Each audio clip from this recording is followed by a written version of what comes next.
Ambassador John Bolton, thank you for speaking with CBS News. Let's begin with the expected retaliation by the U.S. for the deaths of these 3 soldiers in a drone strike. U.S. officials are describing a series of strikes over multiple days, including Iranian personnel and facilities inside Iraq and Syria. Can this be effective? Well, I think all that is the right thing to do, but I don't think it will be enough. In looking at all the hostilities across the region, beginning with the Hamas attack on Israel, with the Houthi attacks on commercial traffic in the Red Sea, Hezbollah into northern Israel, and these Shia militia groups against Americans in Iraq and Syria, this is all at Iran's instance. And yet, throughout this entire period, Iran has paid no price for this. They look at their proxies as expendable. And I think until we make it clear to the mullahs in Tehran that we do not accept this kind of conduct by causing pain in Iran, it will continue. So let me take that a step further. Are you saying that you think the retaliation must or should include strikes that hit Iran specifically? Yes, they have declared a red line against any targets inside their borders. Well, they crossed an American red line by killing Americans. And until we cross one of their red lines, they will not view this as a serious problem. I'm not saying this first attack has to be regime threatening. There are lots of targets inside Iran, Quds force bases, air defense systems, and others that would be a good thing to destroy and which would send the message. If the Iranian government doesn't get it, we can send more messages. We're almost a week out from the deaths of these 3 Americans in that drone strike. Should the U.S. have responded sooner? Well, it's surprising the administration wasn't ready. We've had over 160 Shia militia attacks since October. And it's just, it's hard to understand why they couldn't have begun, at least, perhaps not finished it. The trouble with this delay we've seen is that many of the Shia militia positions and Iranian positions in Syria and Iraq are not going to be today where they were last Sunday. This used to be referred to by the Air Force as tank plinking. And it's just not a significant enough retaliation, I believe, to try and reestablish deterrence with Iran itself. I just want to pick up on a word that you said there. You called it delay. What's the impact on America's standing?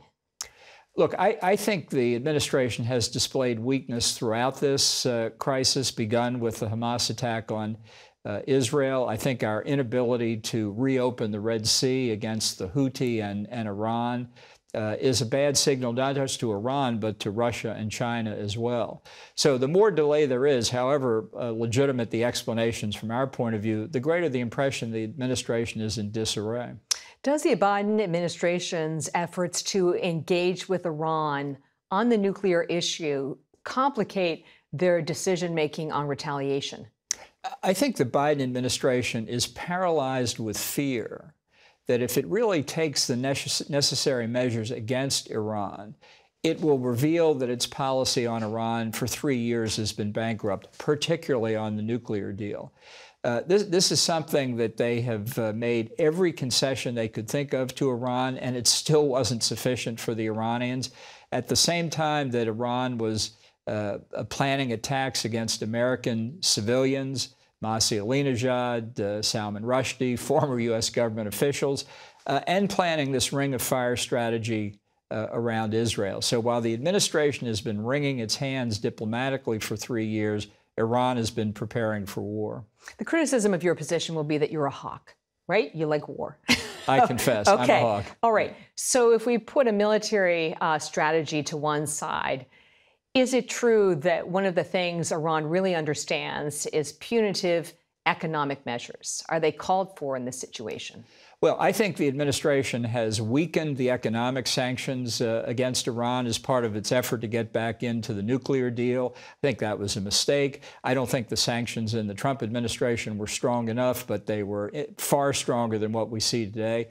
And, you know, on this question of military force, the issue here is not the conflict. The issue is the cause of the conflict, and the cause of the conflict is Iran. And while certainly nobody wants a wider war, I think we all need to be asking this question. If we don't like Iran's behavior today, would you rather wait until they get nuclear weapons? Do you think their behavior will be more reasonable then? Mm-hmm. Before we leave this point, what you hear from U.S. officials is that these attacks against U.S. forces are not directed by Tehran and that these proxy groups around the region are acting independently. You say what? Nonsense. Iran has armed, equipped, trained, and financed these groups, not for their convenience, but for Iran's.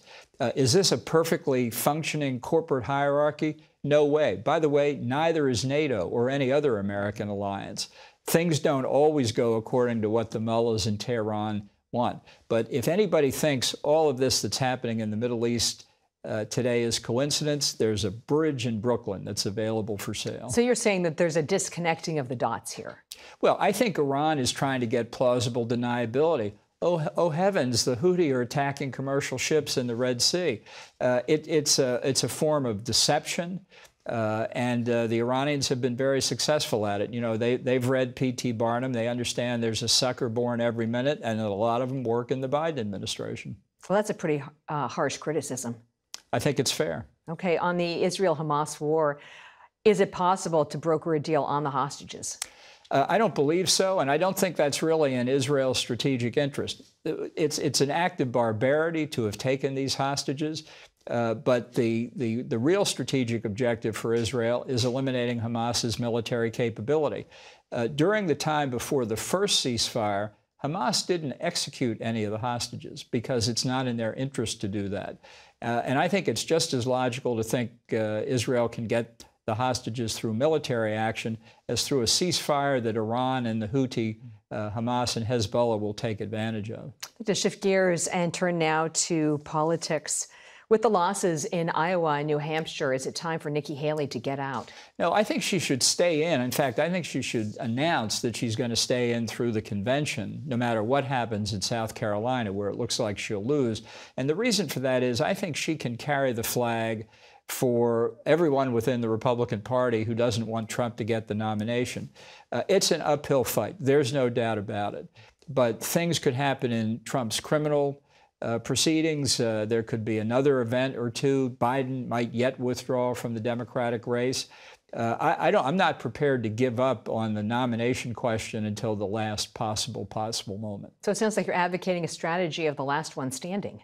Well, I think if Trump did run into trouble for whatever reason, I would encourage other Republicans to consider coming back in, or those who didn't enter in the first place might yet consider coming in. I think it's as important a political priority as Republicans have ever had to try and deny Trump a renomination. If former President Trump is convicted of a crime, do you see him getting out of the race? And if he stays in, can he beat President Biden? No, I think Trump sees winning the election as the ultimate protection against a criminal conviction. And it's just not his style ever to withdraw from anything, which is one reason he is so dangerous. If he wins, what would a Trump cabinet look like? Well, as I've written in the foreword to the paperback edition of my book, I think the quality of the people who will seek to serve in a Trump cabinet or sub-cabinet positions will be very weak. He will prize as the highest qualification to work in a Trump administration the ability to be a yes man or a yes woman. He doesn't want other people's opinions. He wants people who will follow his orders. You're still in touch with members of the former Trump administration, I'm sure. What are they telling you privately about whether they would join a second term? Well, some are eager to go back in, and I don't think that's a plus for them. I think that whatever else you think of Trump, what happened on January the 6th, ought to be enough to convince people that it's serving in his administration would not be in the country's best interest. This week, you launched the paperback version of your book, The Room Where It Happened, and you issue a number of warnings. What's the most significant warning that you want readers to take away from it? Well, I think Trump will cause significant damage in a second term, damage that in some cases will be irreparable.